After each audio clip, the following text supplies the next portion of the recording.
বিতর্কিত ব্যবসায়ী group S আলমের প্রতিষ্ঠাতা ও চেয়ারম্যান মোহাম্মদ সাইফুল আলম ও তার পরিবারের সদস্যদের পক্ষ থেকে বাংলাদেশ ব্যাংকের গভর্নর আহসান এইচ মনসুরকে একটি চিঠি দেওয়া হয়েছে।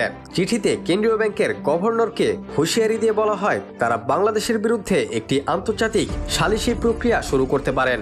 সাম্প্রতিক এক প্রতিবেদনে এমন তথ্য জানিয়েছে প্রভাবশালী ব্রিটিশ গণমাধ্যম ফাইন্যান্সিয়াল টাইমস।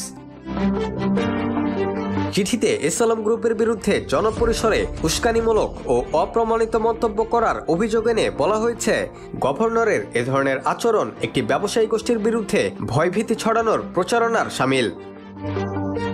চিঠিতে আরও বলা হয়েছে 1980 সালে বাংলাদেশের বিদেশি বেসরকারি আইন অনুসারে সিঙ্গাপুরের নাগরিক হিসেবে এস আলম ও তার পরিবারের অধিকার ও সুরক্ষা আছে।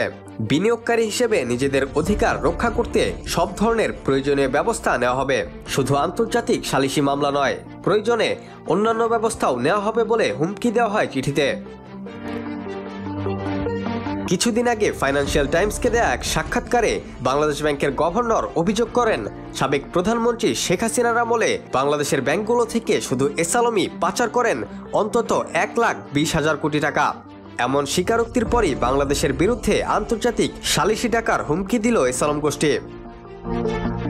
মোহাম্মদ সাইফুল আলম দাবি করেছেন, সিঙ্গাপুরের নাগরিকত্ব এবং একটি আন্তর্জাতিক বিনিয়োগ চুক্তি থাকায় তার ব্যবসায়িক গোষ্ঠীটি এখনও সুরক্ষিত থাকতে পারছেন।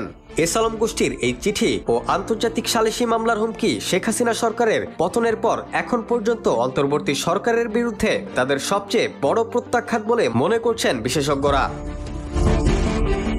রাকিবুল হাসান, টি নিউজ, বাংলাদেশ।